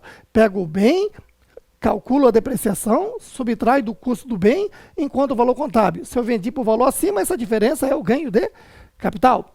Soma as demais receitas de aplicações financeiras que está lá no extrato, de aluguel que está lá no recibo, encontrando o lucro presumido. Por isto é que, quanto à escrituração, segundo a legislação fiscal, quem está no lucro presumido, assim como quem está no Simples Nacional, o fisco exige somente uma escrituração financeira do livro caixa, incluindo a movimentação financeira de banco, que dispensam a contabilidade. Claro, se não fizer o livro caixa, vai ter que fazer o diário razão. Uma informação muito importante. Veja, quem está no lucro presumido também está obrigado a transmitir a ECF, beleza? Só que, se ela não fez a contabilidade, ela vai transmitir na ECF o quê? O livro caixa, a partir deste exercício financeiro 2017, referente ano calendário 2016, as pessoas jurídicas estão obrigadas as pessoas jurídicas tributadas pelo lucro presumido, estão obrigadas ao transmitir a ECF, informar ali o livro caixa. Então não é mais igual antigamente, fazer o livro caixa no papel e guardar à disposição do fisco, não. A partir deste ano, tem que escriturar o livro caixa lá dentro da ECF e transmitir. Beleza? Outra informação importante para a pessoa jurídica do lucro presumido é o seguinte: distribuição de lucro. Artigo 10 da Lei 9.249 diz que distribuição de lucro está isenta, não está? Beleza. Mas qual é o lucro? Ora, se a empresa não fez a contabilidade, só tem o livro caixa, é pegar o lucro presumido, que é isto aqui, certo aí? E subtrair 4 tributos. Quais são? imposto de renda da pessoa jurídica, certo aí? Contribuição social sobre o lucro, PIS e COFINS, certo aí? Lembre-se que quem está no lucro presumido tem contribuição social sobre o lucro calculado de forma presumida, que a gente vai aprender no capítulo 2, e tem PIS e COFINS também, que é cumulativo, tá ok? Só lembrando que um curso completo sobre lucro presumido, né, este instrutor já gravou também, é só você procurar lá a instituição que promove, né, a disponibilização desses vídeos, vá lá, matricule-se e faça esse curso por completo. Tá ok? Que é um curso, né, um tanto robusto, inclusive, tá? Aí você vai calcular lá imposto de renda, contribuição social sobre lucro, PIS e COFINS, beleza? Aqui neste curso, como o assunto é lucro real, e eu preciso que você tenha conhecimento do cálculo do imposto de renda e contribuição social sobre o lucro na modalidade do lucro presumido, para ser utilizado lá no lucro real anual com antecipação mensal por estimativa, então vai ser ensinado também o lucro presumido nesses dois tributos, imposto de renda e contribuição social sobre o lucro. Entendido aí? Beleza. Então, você viu que quem está no lucro presumido, lembre-se, hein? Veja que tem detalhes importantes que eu vou até repetir aqui para você não esquecer. Veja, ela tem que transmitir ECF? Tem. Na ECF vai transmitir o quê? Se não fez uma contabilidade, o livro, caixa. Se fez a contabilidade, então a ECD, a escrituração contábil. Beleza aí? Então tem que transmitir lá, tá? Agora, se distribuiu lucro, vamos lá. Distribuiu o lucro, né? No formato que eu falei ali, lucro presumido menos esses 4 tributos, contribuição social, imposto de renda, contribuição social, PIS e COFINS, pronto, basta ter esse dinheiro no caixa e tenha distribuído, tá ok?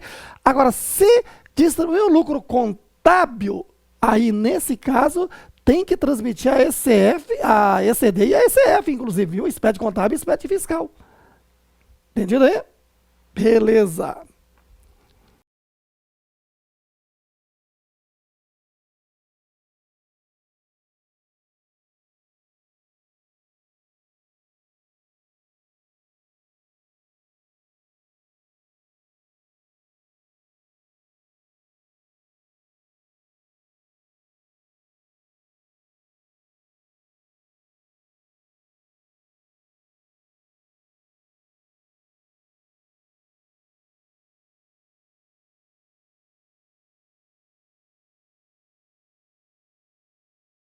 Seguindo, item 6.3 aí no seu material, página 3.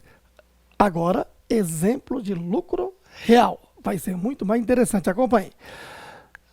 A pessoa jurídica obrigada ao lucro real ou optante pelo lucro real, conforme o caso, estando no lucro real, por assim dizer, ela tem o direito de optar pela apuração trimestral ou anual com antecipação mensal, sujeito ao balanço de suspensão ou redução tributária, assunto que você verá no capítulo 3. Tá ok?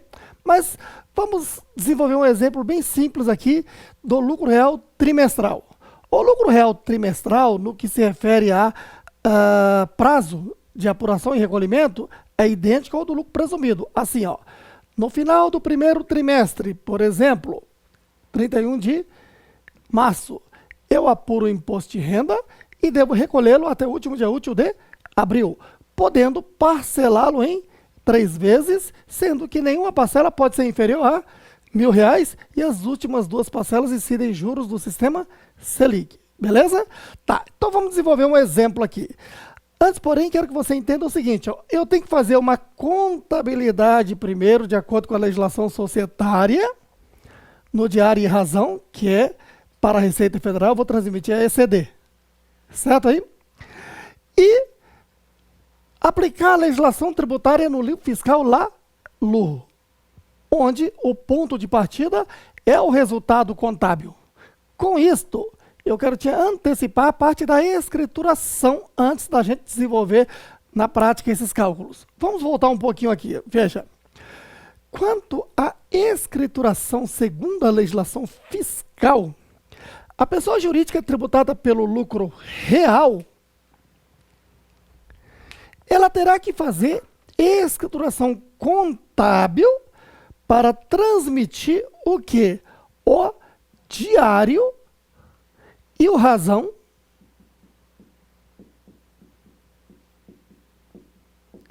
via ECD. E também, uma preposição aí, não é isso? Fiscal. Como? A ECF, que vai transmiti-lo, fazendo aquela parametrização da ECD, e no campo do lucro real, o E, LALU, o E, LACIX e o E, DIPJ. Portanto, a legislação tributária exige que a pessoa jurídica que esteja tributada pelo lucro real tenha as duas escriturações, a contábil e a fiscal. E conforme você viu lá na introdução, que isto hoje é o quê? Digital, ECD e ECF. Entendido aí?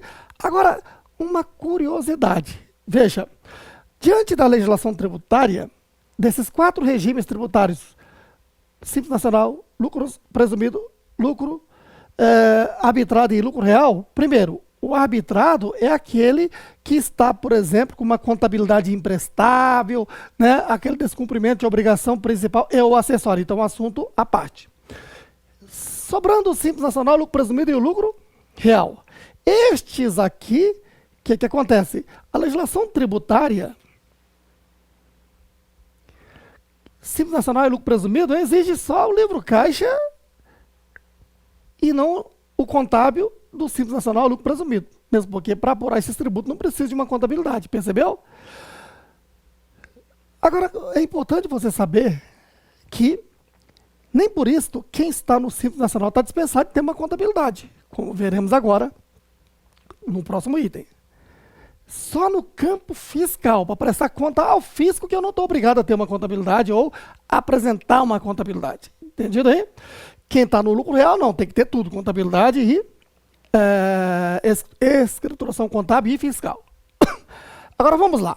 Item 5. Escrituração contábil especificamente. Agora, assunto de contador, vamos lá. Que envolve Conselho Regional de Contabilidade. Beleza? Conselho Federal, Conselho Regional. Bom, a legislação comercial é aquela que está hoje dentro do nosso Código, o quê?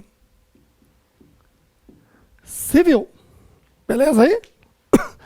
O Código Civil diz lá no seu artigo 970 de que a escrituração mercantil no diário é um procedimento obrigatório para todas as empresas, com uma única exceção. O que eu disse? Única exceção. Está dispensado de uma contabilidade no diário o PEI, Pequeno Empresário Individual, que depois foi regulamentado pela Lei Complementar 123, que trata do Simples Nacional, dizendo que, né, é aquele que tem receita pequena. Mas a Lei Complementar 128, que criou o MEI, diz, olha, o PEI é o MEI. Como assim? Microempreendedor individual, aquele que atualmente tem a receita bruta anual de até 60 mil reais. Raciocine, 60 mil reais dividido por 12 dá média de 5 mil. 5 mil não é faturamento para contratar um contador. O Código Civil sabe disso. E aí o Código Civil está dizendo, ó, esse aí está dispensado de uma contabilidade e, então, basta ter, né, basta prestar informações ao fisco quanto ao seu faturamento. Beleza aí? Tá. Então, esse é o único que está dispensado.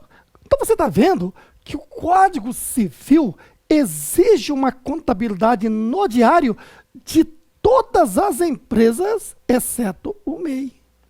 Com isso, o Conselho Federal de Contabilidade, né, apresentou um dispositivo onde exige que, principalmente a partir deste ano de 2017, todos os contadores, principalmente vocês que têm escritório de contabilidade, escriture a contabilidade das pessoas jurídicas, ainda que estejam no Simples Nacional e lucro presumido. Então, você está vendo que uma coisa é legislação fiscal, que diz, olha, pequena empresa, Simples Nacional e lucro presumido. A mim, para prestar conta aqui junto ao fisco, se você tiver o livro caixa, tá? Estou satisfeito, beleza? Agora, a legislação comercial, no que tange a lei das falências, a lei de recuperação judicial, extrajudicial e etc., não dispensa a contabilidade de nenhuma empresa, exceto se for MEI, microempreendedor individual. Aí vocês, mas e na prática, como seria isso? Por exemplo, o juiz decretou a falência da sua empresa. O juiz vai exigir que, num dado momento, que você apresente o quê?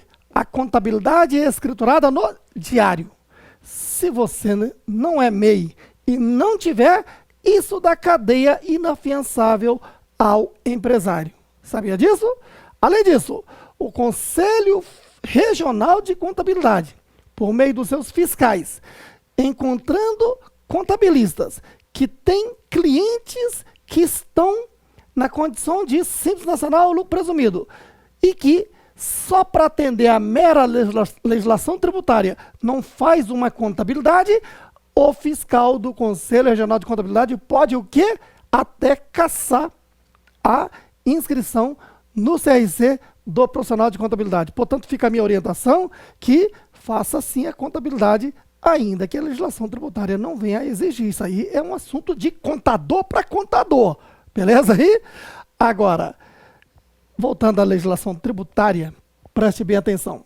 Veja, contabilidade no diário e razão via ECD, a legislação tributária exige só de quem está onde? No lucro real, como regra geral. Beleza aí?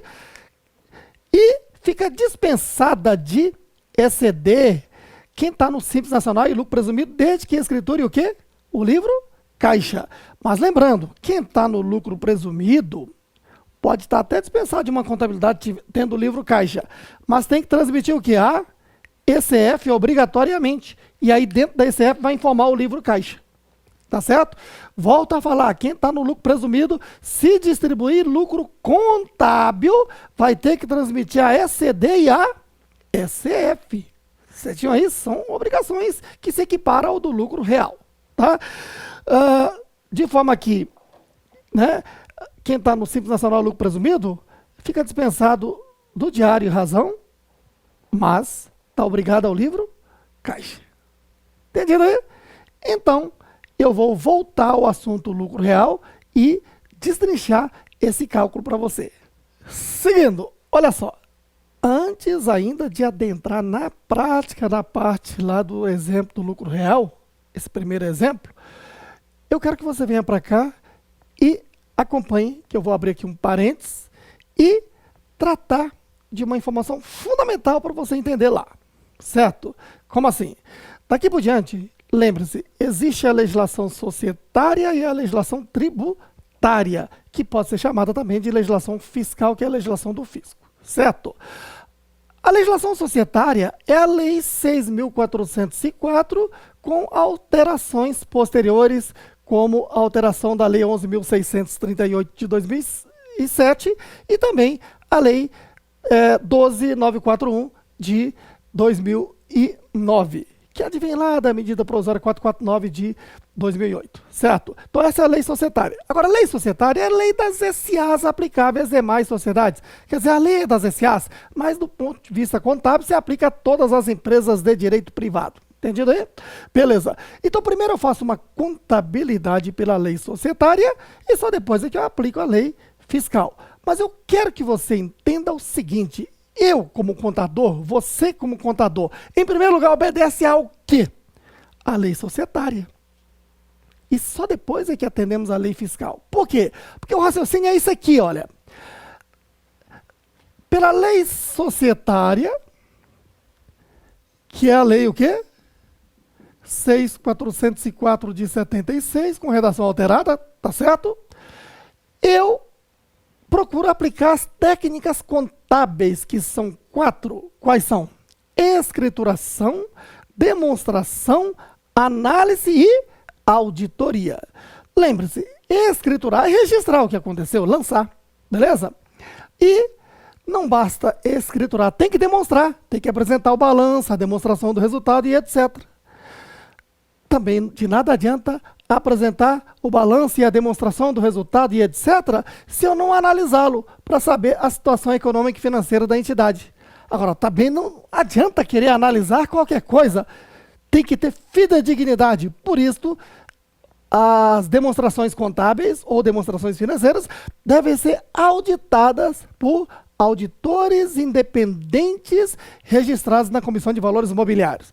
Aí sim, né, com essas técnicas contábeis, eu gero informações contábeis, né, de balanço, DRE, etc. Informações fidedignas. Beleza? Bom, então eu obedeço à legislação societária e faço a contabilidade. E aí, fico sabendo que tenho os usuários da informação contábil. Quem são esses usuários da informação contábil? Veja, são os proprietários, os investidores. Eles são os primeiros a se interessarem pela nossa contabilidade. Beleza? Além deles, há também terceiros. E aí, são vários os terceiros, mas os principais são esses. Os bancos, quem nos emprestou dinheiro para a gente produzir. É um que interessa pelas nossas informações contábeis. Certo aí? Fornecedores. Por exemplo, a minha empresa foi lá na sua e diz, olha, quero comprar 10 milhões de reais de mercadorias. Antes de você ficar contente, você quer saber o meu balanço para ver se eu tenho condições de lhe pagar. Portanto, interessa ao terceiro fornecedor, concorda? Mas interessa também ao governo via fisco. Daí é que esse usuário da informação contábil aqui, que é o governo, ele é um usuário da informação contábil diferente, porque ele legisla em causa própria. Ah, então existe, além da legislação societária, a legislação tributária ou fiscal, legislação do fisco, que hoje é exatamente o regulamento do imposto de renda, decreto 3.000 de 99, com as alterações da lei 12.973 de 2014 e a instrução normativa 1.700 de 2017, que vai ser o objeto de estudo deste curso aqui. Certo aí? Agora, olha só, não esqueça o que eu estou falando. Veja, antes de aplicar essa legislação tributária, veja que primeiro nasceram as informações contábeis. Certo? Aí, pessoal, aqui eu quero que você entenda o seguinte, ó. Legislação tributária é mais ou menos igual o seguinte, você, né, a sua sogra e a sua esposa, por assim dizer, não se chateie com a brincadeira, porque a brincadeira vai te ajudar. Quer ver? Tá lá, domingo à tarde, almoço na sua residência, você convidou a amada e a mãe. Certo aí? Ou seja, ao meio-dia, elas chegaram. E aí, você as recepcionou pela porta da entrada, concorda? Então, você recepcionou todas. O que eu quero dizer? Que a legislação tributária, ela recepciona a contabilidade. Todas as informações contábeis. Deu para entender até aí? Beleza. Só que você, de repente, né, não quer que a sua amada e a sogra estejam o dia todo de domingo. Que isso? Né? Então, você já deixou preparado um táxi para que espere na porta dos fundos às 14 horas, para que a sogra, ao terminar o almoço, você a coloque pela porta dos fundos no táxi e vá embora. Ou seja, você recepcionou ambas, a filha e a sogra, e só admitiu a filha, não é isso? Não admitiu a sogra.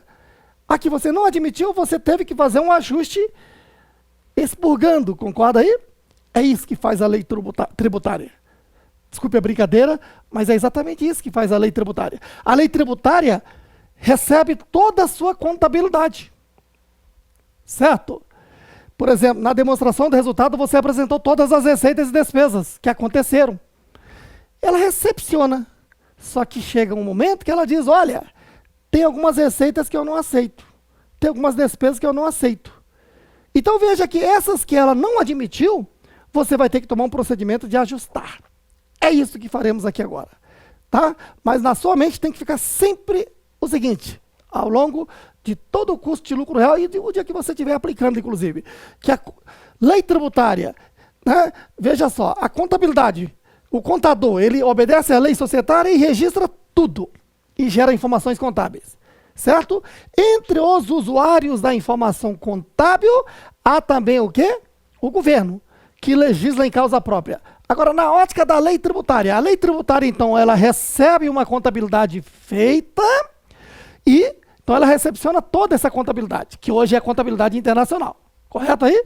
Mas não admite uma parte. A parte que ela não admite, você vai ter que fazer o ajuste no LALU, como veremos aqui. Acompanhe. Lucro real, já falamos. A apuração é trimestral ou anual. Exemplo de lucro real trimestral. Está aqui. Eu fiz uma contabilidade obedecendo à legislação societária onde? No diário e no razão, que depois eu vou transmitir a ECD, concorda? Beleza. Aí eu tenho aqui, né, como estou no lucro real trimestral, no final do trimestre, eu tenho que elaborar a demonstração do resultado trimestral. E aí eu tenho, olha, receitas tributáveis, 10 mil.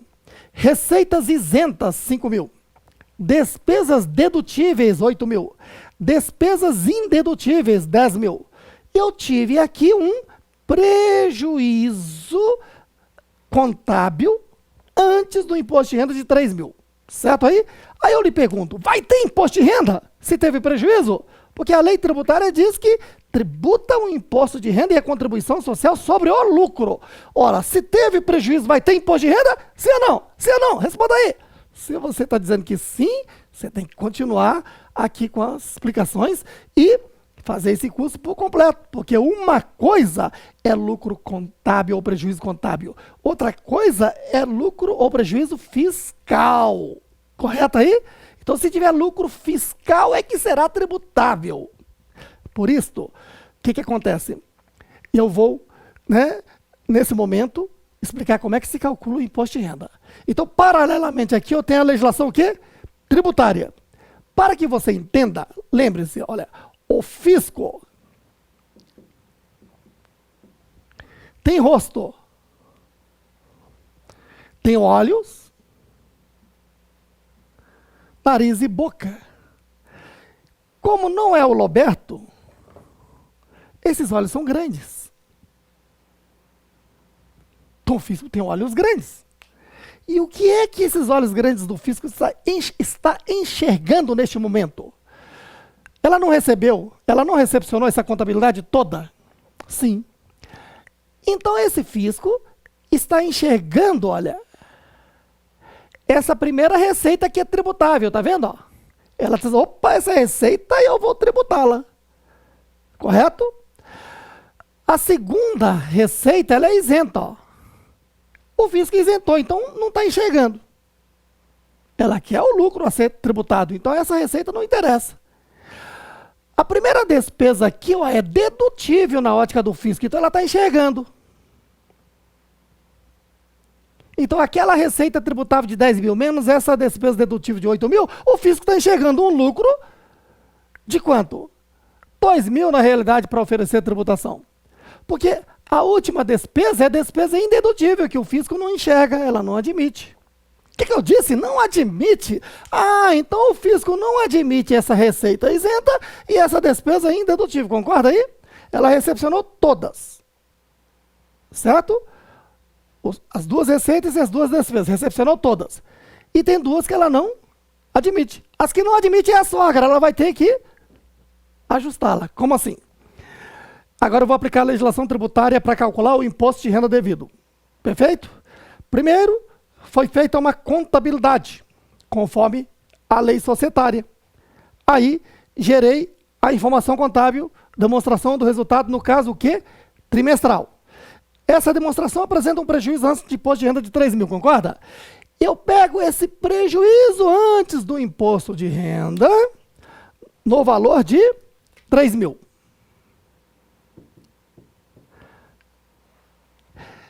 Eu vou colocar em parênteses, ainda que é redundante, não era nem necessário, para facilitar a visualização aqui, tá ok? Bom, agora acompanhe o raciocínio. Ó. Esses itens que a legislação tributária recepcionou, mas não admitiu, eu vou ter que eliminá-las. Ou seja, os itens que a lei tributária não enxergou. Como assim? Essa segunda receita que é isenta, ela entrou somando, não está? Não viu? Certo aí? Está neste resultado, não está? Para não tributá-la, eu vou excluí-la. Quanto? 5.000. Então, essa é a sogra. Ela recepcionou, mas não admitiu, então está sendo o quê? Eliminada. Se entrou somando, eu faço a exclusão. Beleza? Essa segunda despesa aqui, olha, o fisco recepcionou a demonstração do resultado, mas não admitiu. Se entrou subtraindo, eu vou adicioná-la, mais a despesa indedutível de 10.000. Faça a soma algébrica. O que aconteceu aqui? Ó? Menos 3 com mais 10 dá mais 7. Menos 5 dá 2.000 positivo. Esse 2.000 positivo é o lucro real. Lucro real. Aí você deve estar imaginando, quer dizer que esse é o lucro verdadeiro? Cuidado, esse negócio de verdade é muito relativo, certo? Agora, nós como contadores entendemos que o verdadeiro resultado, lucro ou prejuízo, é o contábil que registrou tudo. Certo aí? Aqui é o fiscal, que é chamado de lucro real, porque é do regime do lucro real. Mas a informação é mais antiga. Nós tivemos época do Império, né? Época da colônia, inclusive, onde quem abriu uma empresa aqui no país tinha que mandar uma parte do lucro para o rei, não é isso? Então, lucro do rei FHC, rei Lula, rainha Dilma, rei Temer. Certo aí? Raciocinário? Então, o lucro meramente para fins tributários. Daí, do regime do lucro real, daí lucro real. Não que seja este o lucro mais verdadeiro. Ele é mais verdadeiro na ótica do fisco. Mas na ótica dos donos da empresa, ele está tendo prejuízo. Entendido aí? Por isso, cuidado. Na hora de falar em tributação, uma coisa é resultado contábil, outra coisa é resultado fiscal. Fiscal é pegar o resultado contábil e fazer os ajustes. Certo aí? Aí aplico a alíquota de 15% e encontro o valor do imposto de renda, que no caso dá quanto? R$300, certo? Encontrado o valor do imposto, eu volto para a contabilidade. Só que aqui na contabilidade, eu estou lançando assim, ó. Debita-se uma despesa chamada imposto de renda e credita-se lá no passivo circulante imposto de renda a pagar. Entendido? Esse imposto de renda a pagar, apurado no final do trimestre, lá no último dia útil do mês seguinte, quando eu pagar, vai ser imposto de renda a pagar a bancos. Ou caixa, conforme o caso. Entendido aí? Já essa conta de despesa será encerrada com ARE e virá aqui para demonstração do resultado. Ó, uma despesa. Certo aí? E aí, então, na contabilidade, se eu tinha um prejuízo, com menos uma despesa de 300, o prejuízo aumentou para 3.300, certo? Quero lhe explicar mais uma vez a questão aqui da apuração do imposto. Veja, eu obedeço à lei societária, faço uma contabilidade, elaboro a demonstração do resultado. Na hora de aplicar a legislação tributária, o fisco diz o seguinte, ó, eu recepciono essa contabilidade da forma que está, mas para fins tributários eu quero eliminar algumas coisas para chegar ao resultado. Por isso, o raciocínio é esse. Veja, eu fiz a contabilidade, peguei esse prejuízo antes do imposto de renda, aí raciocinando de outra forma, veja, essa primeira receita é tributável, tá vendo? Fisco quer tributar, não quer? Está na lei tributária como tributável. Ela está neste resultado. Se está neste resultado e é tributável, eu mantenho. Faço nada aqui no LALU. A segunda receita, ela é isenta. Só que aqui na contabilidade ela foi incluída. Para não tributar, ela faço a exclusão. Sacou aí? A primeira despesa que apareceu aqui na contabilidade é dedutível. Só que ela já foi deduzida aqui na contabilidade. Não está mais neste resultado, então a mantenho. Não faço nada. A segunda despesa é indedutível. O fisco não admite. Então, se ela entrou subtraindo, eu vou ter que eliminá-la adicionando. Assim encontrei o lucro real. certo? Aí você deve estar imaginando, Roberto, mas quais são as receitas isentas? Quais são as despesas indedutíveis? Isso aí você vai aprender ao longo do curso. Daí um curso de lucro real, entendido? Mas eu vou te dar uma ideia, né? Vamos supor que neste momento que estamos vivendo a recessão, o governo quer que exporte, uma hipótese, hipotético, portanto. Aí o governo colocou na lei lá, olha, exportação de mercadoria isenta do imposto de renda. Aí a empresa que exportou, elaborou a DRE, tem receita de vendas, não tem? Aí eu vou lá no Lalu e faço o que? A exclusão. Beleza? Outra, despesas dedutíveis e indedutíveis. Por exemplo, multa. Tem multa punitiva e a multa compensatória. Por exemplo, digamos que a empresa tinha que pagar o tributo na data do dia 30. Não deu. Aí no mês seguinte, no dia 10, pagou aquele tributo com juros e multas. Na boa fé. Não precisou nem ser fiscalizado. Então essa multa aí é compensatória, certo? Em sendo compensatória, é uma multa dedutível.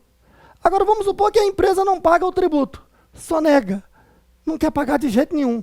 Chegou o auditor, descobriu aquilo lá e aplicou uma multa. Isso é uma multa punitiva. Essa multa é indedutível. Por quê? Porque o fisco entende que isso não é uma despesa para uma empresa operar suas atividades. Não é uma despesa operacional na ótica do fisco.